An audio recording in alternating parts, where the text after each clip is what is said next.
नमस्कार दोस्तों, मैं तम विश्वकर्मा आप सभी का स्वागत करता हूं हमारे आज के इस YouTube सेशन में, जहां आज हम डिस्कस करेंगे लॉरेंस कोहेलबर्ग का नैतिक विकास का सिद्धांत। जी हां, नैतिक विकास का सिद्धांत यानी मॉरल डेवलपमेंट थ्योरी। ठीक है जी। तो लॉरेंस कोहेलबर्ग ये एक अमेरिकन साइकोलॉजिस्ट थे, जिन्होंने ये बताया कि बच्चे के अंदर कौन से स्टेज में नैतिक रूप से कौन से परिवर्तन होते हैं, जिसके कारण बच्चा जो है अपने आसपास के सराउंडिंग्स को जो है वो अच्छे से समझ पाता है, उनमें हो रही घटनाओं के प्रति जो है वो अपने मन में एक कॉन्सेप्ट जो है वो जनरेट कर पाता है, और ये जान पाता है, ये सीख पाता है कि बच्चे को कौन सी घटना के प्रति कौन सा जो है वो रिएक्शन देना है। ठीक है जी। मतलब सही और गलत के बीच का जो डिफरेंस है, इन सब घटनाओं के माध्यम से बच्चा जो है वो अच्छे से समझ पाता है। ठीक है, तो आज हम यही इन्हीं सब चीज़ों को डिस्कस करेंगे। होता कैसे है, कौन से स्टेज में कौन से परिवर्तन होते हैं, और ये स्टेज कौन कौन से एज में आते हैं। ठीक है, तो आई होप आप सभी एकदम अच्छे से होंगे और आप सबकी तैयारी जो है वो अच्छे से चल रही होगी। अगर आपने इसके पहले के जो है एपिसोड अगर नहीं देखे हैं, तो वो हमारे प्लेलिस्ट में आपको मिल जाएंगे, तो उसको भी एक बार आप जरूर चेकआउट कीजिएगा। ठीक है, तो चलिए आज का ये जो डिस्कशन है उसको स्टार्ट करते हैं। ठीक है जी। तो आज हम पढ़ेंगे लॉरेंस कोहेलबर्ग का नैतिक विकास का सिद्धांत। ठीक है, लॉरेंस कोहेलबर्ग का नैतिक विकास का सिद्धांत। और लॉरेंस कोहेलबर्ग कौन थे जी? एक अमेरिकन साइकोलॉजिस्ट थे। ठीक है, एक अमेरिकन मनोवैज्ञानिक थे, जिन्होंने ये पूरा का पूरा जो है थ्योरी इसको दिया है, इसको जनरेट किया है। ठीक है जी। चलिए स्टार्ट करते हैं। सबसे पहले थोड़ा सा इनके बारे में जान लेते हैं। लॉरेंस कोहेलबर्ग एक्चुअल में कौन थे? तो ये लॉरेंस कोहेलबर्ग कौन थे? एक अमेरिकी मनोवैज्ञानिक थे। ठीक है, एक अमेरिकी मनोवैज्ञानिक थे। 1927 से 1987, 1927 से 1987 तक ये एक अमेरिकन साइकोलॉजिस्ट थे, जिन्होंने नैतिक विकास का सिद्धांत जो है वो दिया था। और इनके हिसाब से, लॉरेंस कोहेलबर्ग जी के हिसाब से, नैतिकता क्या होती है? नैतिकता क्या होती है दोस्तों? नैतिकता, नैतिकता मोरालिटी, ये क्या होती है? किसी भी अच्छी चीज या किसी भी गलत चीज, या फिर कोई अच्छी घटना या फिर गलत घटना के बीच में अंतर करने की जो प्रोसेस होती है, उसको कहते हैं नैतिकता। ये जो प्रोसेस है, मतलब कोई भी एक घटना है जिसके अच्छे व्यू पॉइंट्स, मतलब अच्छी चीज और उसके जो है वो बुरी चीज, उन दोनों के बीच जो अंतर होता है उसको कहते हैं क्या? नैतिकता। अंतर को देख पाने की जो शक्ति होती है उसको कहते हैं क्या? नैतिकता। ठीक है, तो वह प्रक्रिया जिसके माध्यम से बच्चा जो है वो सही और गलत के बीच में अंतर को सीखता है, या अंतर जो है वो डिफरेंशिएट को ढूंढ पाता है, उनको जो है ढूंढ पाता है। ठीक है जी। तो नैतिक विकास के बारे में बात करने वाले सबसे पहले व्यक्ति कौन थे? जीन पियाजे। ठीक है, जिन्होंने संज्ञानात्मक विकास का सिद्धांत दिया है, उन्हीं ने सबसे पहले नैतिक विकास के ऊपर भी बात किया था। ठीक है, नैतिक विकास में सबसे पहले बच्चा जो है, जब उसके अंदर नैतिकता नहीं रहती, मतलब बच्चा जो है वो दूसरों के ऊपर आश्रित रहता है, डिपेंड रहता है, किसके ऊपर? समाज के ऊपर, या फिर अपने मम्मी पापा के ऊपर, या फिर अपने मतलब बाहर जो भी लोग पाए जाते हैं उनके ऊपर। क्योंकि छोटा रहता है, उसके अंदर जो है वो उतने अच्छे से सोचने समझने की जो क्षमता है वो विकसित नहीं हुई रहती कि वो किसी भी घटना के प्रति अपना जो है अच्छा नजरिया और बुरे नजरिया के बीच में अंतर को देख सके। तो सबसे पहले बच्चा जो होता है वो क्या करता है? बाहरी नियमों का पालन करता है, कि बाहर के लोग जैसे जो बोलेंगे उनके व्यू पॉइंट के हिसाब से वो काम करता है। ठीक है जी। अगर किसी ने कह दिया ये सही है तो सही है, गलत है तो गलत है। और उसके बाद फिर जैसे वो बड़ा होते जाता है, उसके अंदर जो है वो मैच्योरिटी आते जाती है, कि वो किसी भी चीज के गलत साइड को देख सके और सही साइड को देख सके, और उनके बीच में अंतर जो है वो उनको जान सके। ठीक है, तो सबसे पहले बच्चे क्या करते हैं? नियमों का बाहरी पालन करते हैं, और बाद में उसको आंतरिक रूप से क्या करते हैं? अपनाते हैं। ठीक है जी। चलिए आगे बढ़ते हैं। तो सबसे पहले पियाजे, जीन पियाजे, जिन्होंने संज्ञानात्मक विकास का सिद्धांत दिया था, इन्होंने नैतिक विकास के बारे में भी जो है वो बात किया था। ठीक है, और इन्होंने नैतिक विकास के 3 चरण जो है वो बताए हैं, 3 स्टेजेस ऑफ मोरल डेवलपमेंट। ठीक है, तो उसमें सबसे पहला जो चरण है वो क्या है? हेट्रोजीनस एथिक्स, मतलब विषम विधिक नैतिकता। ठीक है, इसने जीन पियाजे ने नैतिक विकास के 3 चरण बताए हैं। उसमें सबसे पहला जो चरण है वो क्या है? विषम विधिक नैतिकता, मतलब हेट्रोजीनस एथिक्स। तो ये हेट्रोजीनस एथिक्स ये क्या है? सबसे पहले इसको देख लेते हैं। हेट्रोजीनस, हेट्रो मतलब अलग अलग। ठीक है, हेट्रो विषम विधिक नैतिकता मतलब ऐसी नैतिकता जो बच्चे के खुद के अंदर से नहीं निकल रही है, वो दूसरों के व्यू पॉइंट्स को, दूसरों के डिसीजन को देखकर जो है वो जानता है, उनको मानता है कि हाँ ये जो बोल रहा है वो सही है या गलत है। ठीक है, तो ये है हेट्रोजीनस मतलब विषम विधिक नैतिकता। इसको ऐसे भी ले सकते हैं समविधिक, मतलब बच्चा जो है वो खुद के नियमों को जो है वो सही या गलत मानता है, और विषम विधिक मतलब बच्चा जो है वो दूसरों के व्यू पॉइंट्स को सही या गलत मानता है। ठीक है, तो हेट्रोजीनस एथिक्स ये जो अवधि होती है इसकी 4 से 7 से 8 साल तक की जो बीच का जो पीरियड होता है वो इसमें आता है विषम विधिक नैतिकता में। ठीक है, इसको बंधन की नैतिकता या यथार्थवाद का चरण, ठीक है, फेज ऑफ रियलिज्म भी कहते हैं। इसमें चूंकि बच्चा जो है वो छोटा है, ठीक है, वो दूसरों के व्यू पॉइंट्स मतलब दूसरों के डिसीजन को ही समझकर क्या करता है, अपने डिसीजन जो है वो बनाता है। इसलिए इस समय जो मॉरलिटी होती है वो क्या होती है, बाहरी होती है, मतलब बच्चा जो है वो खुद का डिसीजन उसमें इन्वॉल्व नहीं रहता। ठीक है, बिना कोई प्रश्न किए नियमों का पालन किया जाना चाहिए, न्याय को तत्काल दंड के रूप में देखा जाता है। मतलब ये जो बच्चा है इसका मानना ये है कि नियमों का पालन जो है वो किया जाना चाहिए। ठीक है, कैसे किया जाना चाहिए, बिना कोई क्वेश्चन किए, मतलब सामने वाला जो भी बोल रहा है उसको आप मान लो। ठीक है, और अगर आपके साथ कुछ गलत हो रहा है तो आपको न्याय कब मिलेगा, जब सामने वाले को दंड मिलेगा, पनिशमेंट मिलेगा, वो भी कैसे, तत्काल। ठीक है, इस टाइप का इस समय जो बच्चे की मेंटेलिटी है वो होती है। ठीक है, चलिए इसी में उन्होंने दूसरा जो स्टेज बताया वो क्या है, मोरल इक्विलिटी। मोरल इक्विलिटी मतलब नैतिक समानता। नैतिक समानता 7 से 8 साल से 12 साल तक की जो अवधि है, जो पीरियड है, ये क्या रहता है, नैतिक समानता। ठीक है, नैतिक समानता मतलब बच्चे जो होते हैं वो इस समय मैच्योर जो है वो हो जा रहते हैं। बच्चे जो हैं इस समय, जैसे दो बच्चे हैं, दो बच्चे आपस में क्या कर रहे हैं, कोई गेम खेल रहे हैं, तो मोरल इक्विलिटी बच्चा जो है मानता है कि सभी लोग क्या हैं, वो समान है। बच्चा क्या मानता है, सभी लोग समान हैं, और अगर कोई नियम है, अगर कोई नियम कायदा कानून है तो सभी लोगों के ऊपर जो है वो बराबरी से लागू होना चाहिए। ठीक है, जैसे अगर दो लोग, ठीक है, ये दो बच्चे हैं, ए है और ये क्या है, बी है, ये दोनों आपस में कोई गेम खेल रहे हैं, और गेम का नियम ये जो है वो क्या बनाएंगे, आपस में मिलकर गेम के खेल के क्या बनाएंगे, नियम।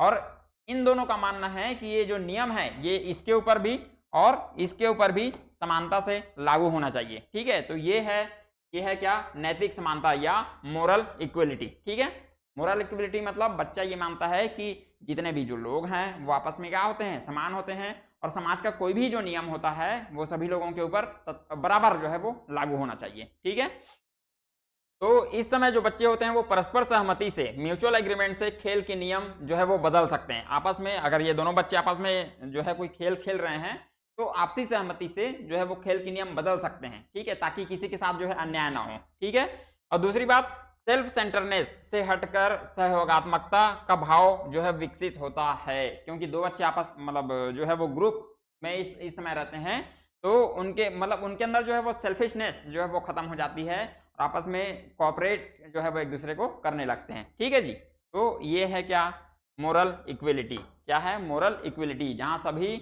लोगों को जो है वो समान समझा जाता है, और नियम से भी, नियम जितने भी नियम है वो सभी के ऊपर समान रूप से लागू होने चाहिए। ठीक है, चलिए आगे है ऑटोनोमस मोरलिटी मतलब स्वायत्त नैतिकता। स्वायत्त मतलब खुद के ऊपर। ठीक है जी, स्वायत्तता मतलब क्या होती है कि कोई भी जो चीज़ है, कोई भी जो नियम है, ठीक है, वो बच्चा जो है वो अपने खुद के हिसाब से बनाता है, खुद के हिसाब से जनरेट करता है। सोचने समझने की जो शक्ति है वो इस समय जो है वो अपने अंतिम स्तर पर एकदम पीक पर होती है। तो बच्चा जो है वो किसी भी चीज़ को जो है अपने व्यू पॉइंट के हिसाब से जो है वो जनरेट करता है कि क्या चीज़ सही है और क्या चीज़ गलत है। ठीक है, तो ये है ऑटोनोमस मोरलिटी। तो ये जो होता है वो अंतिम और सर्वाधिक विकसित स्तर होता है, जो 12 साल के बाद की जो अवस्था होती है, ठीक है, जो किशोरावस्था होती है, उस समय बच्चा जो है वो क्योंकि अमूर्त चिंतन करना जो है वो शुरू कर देता है। ठीक है, तो उसके अंदर ये समझ जो है वो किसी भी अवधारणा के प्रति अपना एक कॉन्सेप्ट मतलब अपना एक व्यू पॉइंट जो है वो जनरेट कर सकता है कि क्या सही है और क्या गलत है, ये अच्छे से अंतर उन सबके बीच में कर सकता है। ठीक है, बच्चा जो होता है वो स्वतंत्र निर्णय लेने लगता है। ठीक है, दूसरा कि न्याय को लचीला और वार्तालाप योग्य जो है वो माना जाता है। मतलब अगर कोई गलती जो है वो बच्चे से हो जाती है तो बच्चे का कहना ये है कि अगर कोई काम हो रहा है, अगर कोई काम हो रहा है जो किसी दूसरे की भलाई से जुड़ा है और वो काम गलत भी है, तब भी उसमें जो है वो सजा कम से कम होना चाहिए या फिर सजा नहीं होना चाहिए। ऐसा मतलब सजा में फ्लेक्सिबिलिटी, पनिशमेंट जो है वो उसमें फ्लेक्सिबिलिटी होनी चाहिए, ऐसा जो है वो बच्चा मानता है। ठीक है जी, चाहे वो काम गलत ही क्यों ना हो, लेकिन अगर वो किसी दूसरे की भलाई के लिए है तो उसमें बच्चे का ये मानना है कि वो काम सही है। ठीक है, चलिए आगे है लॉरेंस कोहेलबर्ग का नैतिक विकास का सिद्धांत। ठीक है जी, तो इनका मानना क्या था, सबसे पहले ये देख लेते हैं। ये है क्या, एक अमेरिकी मनोवैज्ञानिक है, कब से कब तक, 1927 से 1987 तक। ठीक है, इन्होंने नैतिक दुविधा मतलब मोरल डिलेमा की कहानियों का क्या किया, उपयोग किया। मतलब इन्होंने अपने नैतिक विकास को समझाने के लिए कि कैसे बच्चे के अंदर जो है वो मोरल मैच्योरिटी मतलब एक तरीके से नैतिक परिपक्वता जो है वो आती है, इसको समझाने के लिए उन्होंने अलग अलग जो है वो क्या किया, एक सिचुएशन जो है वो क्रिएट किया और उन्हें एक कहानी उसमें बताया जिसमें नैतिक दुविधा होती है कि बच्चे को ये सोचना पड़ता है, बच्चे को ये तर्क करना पड़ता है कि क्या चीज सही है और क्या चीज गलत है। ठीक है, तो इसमें सबसे प्रसिद्ध जो है हिंज की कहानी है। इसकी कहानी हिंज की, तो हिंज की कहानी में क्या होता है, हिंज की जो पत्नी है वो बीमार है और उसकी जान बचाने के लिए डॉक्टर बोलता है कि आपको एक दवा लानी होगी, लेकिन वो दवा क्या है, एकदम ज्यादा महंगी है। तो अलग अलग स्टेजेस पर जो है वो जो हिंज है वो अलग अलग तरीके से सोचने लगता है। इसको हम आगे जो है विस्तार से जानेंगे। ठीक है जी, तो इन्होंने बताया क्या कि अपने नैतिक विकास के लिए नैतिक दुविधा की कहानियों का क्या किया, इन्होंने उपयोग किया। ठीक है, चलिए आगे बढ़ते हैं। कोहेलबर्ग के अनुसार नैतिक विकास के एस्पेक्ट, ठीक है, इसमें सबसे पहला क्या है, नैतिक यथार्थवाद। नैतिक यथार्थवाद या मोरल रियलिज्म। मोरल रियलिज्म क्या है, यथार्थ है। यथार्थ मतलब जो क्या है, शाश्वत सत्य है। और नैतिक रूप से क्या है, जो शाश्वत सत्य है मतलब जिसको बदला नहीं जा सकता, जो एकदम फिक्स है। ठीक है जी, और वो फिक्स है तो अगर वो फिक्स है तो फिर अगर वो टूटेगा तो फिर उसके रूप सजा जो है वो तत्काल उसके लिए मिलना चाहिए। ठीक है, तो इस समय नैतिक यथार्थवाद मोरल रियलिज्म में बच्चा क्या मानता है कि नियम जो होता है वो एकदम फिक्स होता है। ठीक है, नियम कैसा होता है, नियम एकदम फिक्स होता है और हम उन्हें तोड़ नहीं सकते या फिर हमें नियमों को तोड़ना नहीं चाहिए। ठीक है, और अगर हम नियम तोड़ते हैं तो हमें इसकी सजा जो है वो मिलनी चाहिए। ये है मोरल रियलिज्म। ठीक है, दूसरा क्या है, नैतिक सहयोग, मोरल कोऑपरेशन। बच्चे का मानना इस समय ये हो जाता है कि अगर हम कुछ ऐसा काम कर रहे हैं जो दूसरों की भलाई से जुड़ा है, ठीक है, तो हम वो नियम जो है वो तोड़ सकते हैं। हम क्या कर सकते हैं, वो नियम तोड़ सकते हैं। ये है नैतिक सहयोग। ठीक है जी, ये क्या है, टर्मिनोलॉजी है, थोड़ा सा इसको पहले देख लेते हैं, उसके बाद फिर जो मेन पॉइंट है उसमें आएंगे हम थोड़ा सा धीरे से। ठीक है, इसके बाद क्या है, नैतिक दुविधा, मोरल डिलेमा। मतलब बच्चा जो है वो कंफ्यूज हो जाता है, थोड़ा सा पजल्ड हो जाता है कि सही और गलत के बीच में अंतर ढूंढने में कि क्या सही है और क्या गलत है। ठीक है, इसको कहते हैं मोरल डिलेमा। और एक होता है मोरल रीजनिंग। मोरल रीजनिंग क्या है, रीजनिंग का मतलब होता है तर्क करना। तो बच्चा जो है वो तर्क करता है, विश्लेषण करता है कि क्या सही है और कौन गलत है। ठीक है, कौन सही है और कौन गलत है, तो ये कहलाता है मोरल रीजनिंग। ठीक है, सही और गलत के बीच में निर्णय लेने में शामिल सोचने की क्या है, एक प्रक्रिया है, एक प्रोसेस है। ठीक है जी, तो बच्चा जो है वो सोच रहा है, इसमें तर्क कर रहा है कि क्या चीज सही है और क्या चीज गलत है। ठीक है, तो ये है मोरल रीजनिंग। चलिए अब आते हैं मेन पॉइंट, हमारा आज का जो मेन मुद्दा है, लॉरेंस कोहेलबर्ग के नैतिक विकास के चरण। ठीक है जी, तो इन्होंने 3 चरण बताए हैं और उसको 6 सबको 2-2 भागों में जो है वो बांटा है। सबसे पहला आता है प्री कन्वेंशनल लेवल या पूर्व परंपरागत स्तर। इसके 2 अलग अलग लेवल हैं। ठीक है, पहला चरण और ये दूसरा चरण। पहला चरण क्या है, दंड एवं आज्ञा पालन अभिविन्यास, इसको बोलते हैं दंड एवं आज्ञा पालन अभिविन्यास। ठीक है जी, दूसरा जो चरण है, दूसरा चरण क्या है, पुरस्कार, व्यक्तिगत पुरस्कार अभिविन्यास, इसको बोलते हैं व्यक्तिगत पुरस्कार अभिविन्यास। ठीक है जी, तीसरा जो है वो अच्छा लड़का अच्छी लड़की अभिविन्यास। ठीक है, चौथा जो है वो लॉ एंड ऑर्डर अभिविन्यास। ठीक है, पांचवा जो है वो सामाजिक संविदा अभिविन्यास और इसी के अंदर छठवा जो है वो है यूनिवर्सल एथिकल अभिविन्यास। मतलब इसको आगे जो है वो अच्छे से एकदम पढ़ेंगे। पहला जो चरण है, पहला जो स्टेज है, इसमें 2 अलग अलग लेवल हैं। ठीक है, पहला क्या है, दंड एवं आज्ञा पालन, कि अगर मैं कोई गलती करता हूं तो फिर मुझे सजा मिलेगी। ठीक है, बच्चे का मानना जो है वो ये होता है। दूसरा क्या है, व्यक्तिगत पुरस्कार अभिविन्यास। इसी में पहले चरण में बच्चा जो है वो ये मानता है कि अगर मुझे जो है वो अच्छे काम करने चाहिए, जिसके कारण मुझे क्या मिलना चाहिए, मैं अगर कोई अच्छा काम करता हूं तो मुझे उसके लिए पुरस्कार मिलना चाहिए। ठीक है। दूसरा जो है, दूसरा इसका जो लेवल है ये है कन्वेंशनल लेवल, मतलब परंपरागत स्तर। इसके भी दो अलग अलग लेवल हैं। ठीक है। अच्छा लड़का अच्छी लड़की, मतलब good girl and good boy orientation अभिविन्यास। ठीक है। और इसी का जो दूसरा चरण है, इसमें इसको क्या कहते हैं, इसको कहते हैं लॉ एंड ऑर्डर ओरिएंटेशन। ठीक है। लॉ एंड ऑर्डर ओरिएंटेशन मतलब समाज के जो नियम हैं उन्हें हमें नहीं तोड़ना चाहिए। ठीक है जी। इसके बाद फिर आता है पोस्ट कन्वेंशनल लेवल, जो उत्तर परंपरागत जो स्तर है। ये भी दो अलग अलग भागों में बटा है। ठीक है। सामाजिक संविदा अभिविन्यास, मतलब अगर कोई चीज जो है वो गलत है, लेकिन अगर वो किसी दूसरे की भलाई के लिए है तब भी मैं वो गलत काम करूंगा, भले थोड़ा सा मुझे उसके लिए जो है वो हानि क्यों ना हो, ऐसा बच्चे का मानना है। और यूनिवर्सल एथिकल जो ओरिएंटेशन है, इसमें बच्चे का मानना ये है कि अगर सामने वाले को अगर पूरे का पूरा जो है वह फायदा मिल रहा है और उसमें अगर मुझे कोई दिक्कत हो रही है, कोई हानि हो रही है, तब भी मैं वो काम करूंगा। ठीक है। इसको आगे एग्जाम्पल के हिसाब से जो है वो अच्छे से समझेंगे। ठीक है जी। तो सबसे पहले देखते हैं पहला प्री कन्वेंशनल लेवल। ठीक है जी। सबसे पहला क्या है, प्री कन्वेंशनल लेवल, जो होता है 4 से 10 साल तक की जो अवस्था होती है वो इसमें आती है। ठीक है। 4 से 10 साल तक की अवस्था, प्री कन्वेंशनल लेवल, पूर्व परंपरागत स्तर। और इसमें बच्चा जो होता है वो दूसरों के ऊपर क्या होता है, आश्रित होता है। ठीक है। कोई भी निर्णय लेने के लिए या फिर सही या गलत के बीच में विभेद करने के लिए, तो बच्चे को सही और गलत के बारे में पता नहीं होता। ठीक है। उनकी जो मोरल रीजनिंग होती है, मतलब सही और गलत के बीच में अंतर जो है वो जान पाने की जो क्षमता होती है, जो एबिलिटी होती है, वो दूसरों के स्टैंडर्ड्स के अनुसार होती है। अगर कोई दूसरा आके उसको बोलता है कि नहीं ये चीज सही है तो उसको सही बोलेगा, अगर कोई चीज गलत है तो उसको गलत बोलेगा। मतलब खुद के हिसाब से निर्णय लेने में, डिसीजन जो है वो किसी भी कर पाने में वो क्या होता है, स्वतंत्र नहीं होता। ठीक है। दूसरों के हिसाब से जो है अपने डिसीजन चेंज करता है। और ये जो है वो दो भागों में बांटा गया है। ठीक है जी। तो पहला इसका जो भाग है वो क्या है, दंड एवं आज्ञा पालन अभिविन्यास, पनिशमेंट एंड ओबेडियंस ओरिएंटेशन। ठीक है।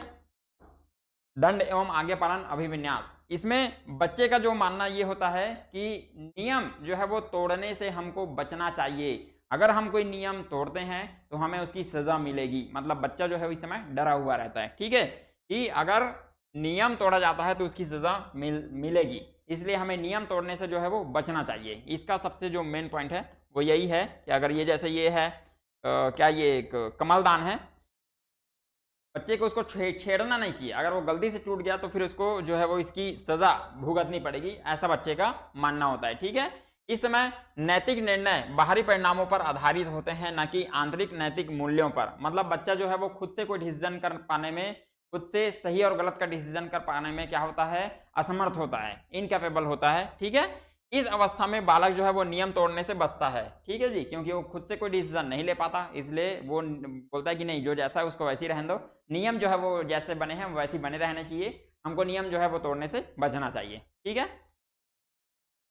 दूसरा क्या है, पर्सनल रिवॉर्ड ओरिएंटेशन, कारण सापेक्ष अभिविन्यास, जिसको बोलते हैं व्यक्तिगत पुरस्कार अभिविन्यास। ठीक है जी। दूसरा क्या है, व्यक्तिगत पुरस्कार अभिविन्यास, मतलब पर्सनल रिवॉर्ड ओरिएंटेशन, इसको इसी को बोलते हैं कारण सापेक्ष अभिविन्यास। कि बच्चे का मानना इस समय ये रहता है कि अगर मैं कोई अच्छा काम कर रहा हूं, ठीक है, अगर मैं कोई अच्छा काम कर रहा हूं तो मुझे उसके लिए जो है वो पुरस्कार मिलना चाहिए, मुझे उसके लिए रिवॉर्ड मिलना चाहिए, ऐसा बच्चे का इस समय मानना होता है। और बालक का व्यवहार सेल्फ बेनिफिट से प्रोत्साहित होता है। मतलब इस समय बालक जो होता है वो सेल्फिश हो जाता है। ठीक है। बालक कैसा हो जाता है, सेल्फिश हो जाता है। सही और गलत का निर्धारण उसकी व्यक्तिगत आवश्यकताएं जो है वो उन पर डिपेंड करती हैं, व्यक्तिगत आवश्यकताओं पर निर्धारित होती हैं। ठीक है। जैसा व्यवहार कोई उसके साथ करेगा वैसा ही व्यवहार वह दूसरों के साथ करेगा। मतलब इसको जैसे को तैसा अभिविन्यास भी कहते हैं, किसको, कारण सापेक्ष अभिविन्यास को। ठीक है जी।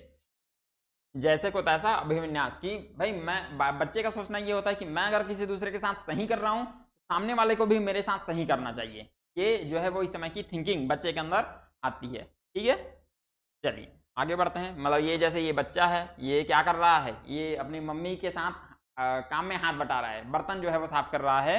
तो बच्चे का मानना ये है कि अगर मैं ऐसा काम करता हूँ तो फिर मम्मी जो है मुझे एक अच्छा जो है वो रिवॉर्ड देगी। ठीक है। और मम्मी जो है वो मुझसे क्या हो जाएगी, खुश हो जाएगी। ठीक है जी। इसके बाद फिर आता है कन्वेंशनल लेवल। कन्वेंशनल लेवल मतलब परंपरागत स्तर। जो कन्वेंशनल लेवल होता है वो 10 से 13 साल के बीच की जो अवस्था है वो कहलाती है। ठीक है, और यह सामाजिक स्वीकृति और कानून का पालन करने पर केंद्रित होती है। मतलब इस समय बच्चा जो है वो ये सोचता है कि कानून समाज में जो है वो बने रहना चाहिए और किसी को भी समाज के कानूनों को तोड़ना नहीं चाहिए। ठीक है, तो ये भी आगे दो अलग अलग स्टेज में बटा है, इसको देख लेते हैं। परंपरागत स्तर, एक है अच्छा लड़का अच्छी लड़की अभिविन्यास, मतलब good girl and good boy, good boy and good girl orientation. ठीक है जी, good boy and good girl orientation.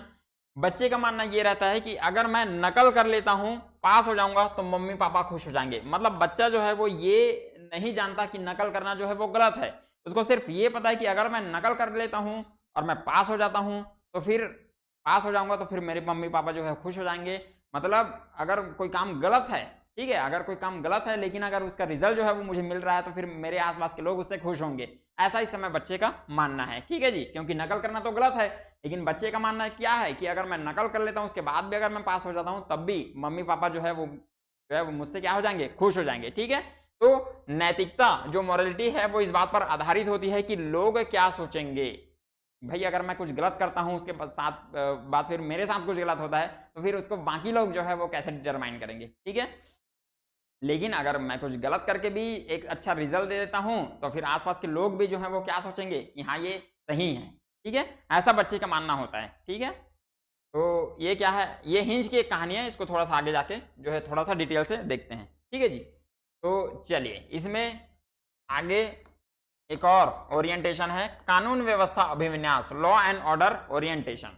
Law and order orientation, law and order orientation में सही और गलत का डिटर्मिनेशन समाज के नियमों और कानून के आधार पर होता है। बच्चे का मानना इस समय ऐसा है कि समाज में जो भी नियम बने हैं वो समाज के लोगों के लिए है। ठीक है, समाज के अच्छे के लिए है, समाज की भलाई के लिए है। तो मैं तो नहीं तोड़ूंगा वो नियम, लेकिन किसी दूसरे को भी ये नियम जो है वो नहीं तोड़ने चाहिए। नियम जैसे हैं वैसे रहने चाहिए, इससे समाज की भलाई होगी और लोगों का भी भला होगा। ठीक है, तो सही क्या है और गलत क्या है इसका डिटर्मिनेशन, मतलब इसका जो विभेदीकरण वो कैसे होता है, कानून के आधार पर, नियमों और कानून के आधार पर। बच्चा मानता है कि समाज क्या होता है, एक सिस्टमेटिक स्ट्रक्चर होता है और सभी को उसी व्यवस्था के अनुरूप व्यवहार करने हेतु नियंत्रित करता है। ठीक है, समाज के जो नियम बने हैं वो उसके अकॉर्डिंग अगर लोग जो है वो अपना बिहेवियर रखेंगे तो आपस में जो है उन सबका भला ही होगा। ठीक है, चलिए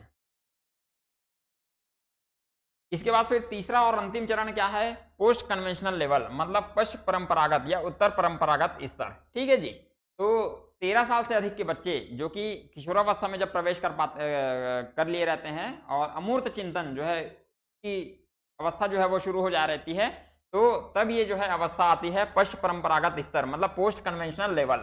13 साल से अधिक के जो बालक हैं वो इसमें सम्मिलित होते हैं। ठीक है, और होता क्या है, बालक अपने आंतरिक नैतिक मूल्यों और सिद्धांतों के आधार पर सही गलत का निर्णय लेता है। मतलब बच्चा जो है वो अब उसके अंदर इतनी क्षमता आ गई है, ठीक है, इतनी एबिलिटी आ गई है कि वो किसी भी घटना के लिए सही कौन है गलत कौन है, सही क्या है गलत क्या है, इसको अपने सोच के हिसाब से क्या कर सकता है, कंट्रोल कर सकता, मतलब सोच सकता है और उसके हिसाब से अपना डिसीजन जो है वो ले सकता है। ठीक है जी, तो इस समय बच्चा सोचता है कि वह समाज की सोच या कानून से अलग अगर वो कोई चीज सोच रहा है, अगर कोई डिसीजन ले रहा है, अगर वो समाज के अकॉर्डिंग नहीं है, सोसाइटी के अकॉर्डिंग नहीं है, तब भी वो क्या है, सही है। ठीक है, अगर उस नियम से जो उसने सोचा है, ठीक है, अगर उसके डिसीजन से किसी की भलाई हो रही है लेकिन वो जो थॉट है उसका जो डिसीजन है वो समाज के विरुद्ध है, समाज के अगेंस्ट है, तब भी वो काम जो है वो सही है, ऐसा बच्चे का मानना रहता है। ठीक है जी, चलिए इसको देखते हैं थोड़ा सा, इसके भी दो अलग अलग पार्ट हैं। ठीक है, इसमें क्या है, एक आता है सामाजिक संविदा अभिविन्यास, मतलब सोशल कॉन्ट्रैक्ट ओरिएंटेशन। ठीक है, social contract orientation, social contract orientation क्या है कि कानून या नियम में समाज की आवश्यकता के अनुसार बदलाव किए जा सकते हैं। मतलब इस अब बच्चा जो है वो खुद से जो है किसी भी चीज का या भी किसी भी अवधारणा का, किसी भी नियम का जो है वो डिसीजन लेना शुरू कर दिया है। तो बच्चे को ऐसा लगता है कि नियम हमेशा सही नहीं रहते। ठीक है, कुछ कुछ कंडीशंस में नियमों को क्या करना चाहिए, फ्लेक्सिबल जो है वो रखना चाहिए, उनके अंदर लचीलापन जो है वो होना चाहिए। ठीक है जी। तो इस समय बच्चा जो है वो ये सोचता है कि अगर तत्कालीन परिस्थिति में किसी को जरूरी है, ठीक है, किसी को जरूरी है तो फिर मैं चोरी कर लूंगा, भले इससे मेरी क्या हो, हानि हो, वो चलेगा। बच्चा जो है वो ये सोच लेता है कि मैं चोरी कर लूंगा यदि तत्कालीन परिस्थिति की आवश्यकता हो। ठीक है, अर्थात चोरी के खिलाफ कानून गलत है, क्योंकि जीवन जो है वो संपत्ति से अधिक मूल्यवान होती है। ऐसा बच्चे का जो है वो मानना रहता है कि किसी का जो जीवन है वो पैसे से ज्यादा कीमती है, ऐसा इस समय बच्चे का मानना है। ठीक है, चलिए इसके बाद फिर अंतिम जो स्तर है वो आता है सार्वभौमिक नैतिक विकास का सिद्धांत। ठीक है, सार्वभौमिक नैतिक विकास का सिद्धांत, universal ethical principle. Universal ethical principle ये जो होती है वो मोरल डेवलपमेंट की सबसे पीक स्टेज होती है, सबसे उच्च अवस्था होती है, सर्वोच्च अवस्था होती है। ठीक है, निर्णय जो होते हैं वो यूनिवर्सल नैतिक सिद्धांतों पर आधारित होते हैं। अब ये कौन कौन से जो सिद्धांत हैं, एक है न्याय, समानता और मानवाधिकार। ठीक है जी, किसी की जीवन रक्षा के लिए जो बच्चा है वो कुछ भी करने को क्या हो जाता है, तैयार हो जाता है, भले उसमें उसकी खुद की हानि क्यों ना हो। ठीक है, ऐसा बच्चे का मानना है कि नियम जो है वो अब जो है वो समाज के अकॉर्डिंग नहीं रहने चाहिए, नियम जो है वो अब कंडीशन के अकॉर्डिंग बननी चाहिए कि अगर कोई चीज़ जो है वो गलत है लेकिन कंडीशन के हिसाब से सही है तो फिर उस नियम को उस समय फॉलो करना चाहिए। ठीक है जी, ऐसा बच्चे का मानना है। चलिए ये है हिंज की कहानी, थोड़ा सा इसको देख लेते हैं। ठीक है, जो कोहेलबर्ग, लॉरेंस कोहेलबर्ग ने दिया था। हिंज क्या है, एक आदमी है जिसकी पत्नी जो है वो बीमार है। ठीक है, और पत्नी बीमार है तो फिर डॉक्टर उसको बोलता है किसी दवा के लिए, और मेडिकल वाला बोलता है कि ये दवा जो है बहुत ज़्यादा क्या है, महंगी है। तो हिंज का ये मानना है कि मेरी जो पत्नी है उसका जो जीवन है वो ज़्यादा कीमती है उस दवा से। तो अगर मुझे लगता है कि इस दवा के लिए मेरे पास पैसे नहीं है तो फिर मैं उस दवा को क्या कर लूँगा, चोरी कर लूँगा। लेकिन अलग अलग स्टेज में अलग अलग जो है थिंकिंग होती है। ठीक है जी, पहला जो स्टेज है, ठीक है, सबसे पहला स्टेज दंड और आज्ञा पालन, मतलब punishment and obedience, punishment and obedience orientation में हिंज का मानना ये है कि भले मेरी पत्नी बीमार है लेकिन मैं दवा की चोरी नहीं करूँगा। क्यों? क्योंकि दवा की चोरी करना क्या है, एक अपराध है, और मैं अगर कोई अपराध करता हूं तो इसकी सजा जो है वो मुझे मिलेगी। ठीक है, दूसरा क्या है, दूसरा स्वार्थपरक अभिविन्यास, मतलब व्यक्तिगत पुरस्कार अभिविन्यास। इस समय हिंज ये सोचता है अगर मैं मेरी वाइफ के लिए अगर मैं दवा चोरी कर लेता हूं तो मेरी वाइफ जो है वो मेरे बारे में क्या सोचेगी, अच्छा सोचेगी तब ठीक है, नहीं तो फिर वो गलत हो जाएगा। ऐसा जो है वो बच्चे का सोचना है। इसी समय बच्चा ये भी सोचता है कि मेरे फायदे के लिए, एक्चुअल में मेरे फायदे के लिए क्या सही है, कि जैसे वो ये सोचता है कि मेडिकल वाला जो है उसको, हिंज को जो है वो दवा फ्री में दे देनी चाहिए। ठीक है, फ्री में दे देनी चाहिए क्योंकि वो जो है उसकी पत्नी के जीवन के लिए क्या है, जरूरी है। ठीक है, और उसका ये भी सोचना है कि अगर सामने वाला मुझे दवा पैसे में दे रहा है तो सामने वाला क्या है, लालची है। अगर सामने वाला लालची है तो फिर मैं भी उस दवा का क्या करूंगा, चोरी करूंगा। ठीक है, ऐसा इस समय बच्चे का मानना है कि हिंज दवा चुरा सकता है अगर उससे उसकी पत्नी की जान बचती है। ठीक है, इस समय तो ये व्यक्तिगत पुरस्कार अभिविन्यास। तीसरा क्या है, good boy and good girl orientation. Hinge जो है वो दवा नहीं चुराएगा क्योंकि एक अच्छा व्यक्ति नियमों का क्या करता है, पालन करता है। ठीक है, हिंज इस समय एक अच्छा लड़का है और उसका मानना यह है कि अगर मैं दवा चोरी करता हूं तो फिर मेरी जो इमेज है वो क्या हो जाएगी, खराब हो जाएगी दूसरों के सामने। ठीक है जी, चलिए चौथा क्या है, law and order orientation. Hinge जो है वो दवा नहीं चुराएगा इस समय भी। ठीक है, उसका मानना यह है कि कानून जो है वो सबके लिए बराबर होते हैं और हमें कानून के खिलाफ जो है वो नहीं जाना चाहिए, समाज के अकॉर्डिंग जो है वो रहना, मतलब समाज को कानून के अकॉर्डिंग जो है वो चलना चाहिए। ठीक है, इसके बाद फिर आता है social contract orientation. Social contract orientation, social contract orientation, इसमें बच्चा जो है, मतलब जो हिंज है वो चोरी करने के लिए क्या हो जाता है, राजी हो जाता है, रेडी हो जाता है। उसका मानना ये है कि मेरी पत्नी की, मेरी वाइफ की जो जान है वो ज़्यादा क्या है, कीमती है उस दवे से, मैं उसको चोरी कर लूँगा, भले भले उसके लिए मुझे सज़ा क्यों ना भुगतनी पड़े। ठीक है, ये है सामाजिक भलाई के लिए ये काम करना जो है वो क्या है, सही है। इसको कहते हैं सामाजिक संविदा अभिविन्यास। और लास्ट में आता है सार्वभौमिक नैतिक विकास का अभिविन्यास, मतलब हिंज जो है वो इस समय पूरा स्वतंत्र है, ठीक है, अपने डिसीजन वो खुद से ले सकता है, सही और गलत के बीच में जो अंतर उसको पता है, तो वो क्या करेगा इस समय, दवा की चोरी कर सकता है, ठीक है, क्योंकि उसका मानना ये है कि लोगों की जिंदगी जो है वो ज्यादा कीमती होती है दवा की चोरी से, ठीक है, इस समय। ये थी हिंज की कहानी एकदम शॉर्ट में, और आज का हमारे जो सेशन है ये भी थोड़ा सा इसको देख लेते हैं। हाँ, इसके थोड़े से इसका जो इसकी आलोचना भी है आपको देखने को मिलेगी, ठीक है। इसकी आलोचना क्या है, कैरोल गिलिगन एक मनोवैज्ञानिक थे, इन्होंने किया था। इनका कहना ये था कि कोहेलबर्ग ने जो है अपने थ्योरी को बनाते समय जेंडर को जो है वो ज़्यादा तवज्जो नहीं दिया। उनका मानना ये है, ठीक है, कि अपने प्रयोग में महिलाओं को जो है वो कम प्राथमिकता दिया था। इन्होंने सिर्फ पुरुषों को जो है वो ज़्यादा जो है वो इम्पोर्टेंस जो दिया था अपने सिद्धांत को बनाते समय, ठीक है। इसके अलावा मेल फीमेल की मोरल रीजनिंग में कल्चर की विभिन्नताओं को महत्व नहीं दिया गया था। तो ये दो अलग अलग जो आलोचनाएं, जो क्रिटिसिज्म है, वो इस कहानी के आपको देखने को मिलेंगे, जो किया था कैरोल गिलिगन ने, ठीक है जी। हालांकि ये फोटो जो है वो अलग है, ठीक है। तो आज का हमारा ये सेशन यहीं जो है वो समाप्त होता है। अगर कोई डाउट जो है आपके पास है तो फिर इसको आप कमेंट कीजिए। अगर पहले के सेशन जो है वो अगर आपने नहीं देखे हैं तो हमारे प्लेलिस्ट में वो जो सेशन है वो आपको मिल जाएंगे, ठीक है। तो हमारे अगले सेशन में मिलते हैं, तब तक के लिए बहुत सारा प्यार, बहुत सारा धन्यवाद। जय हिंद, जय भारत, जय छत्तीसगढ़।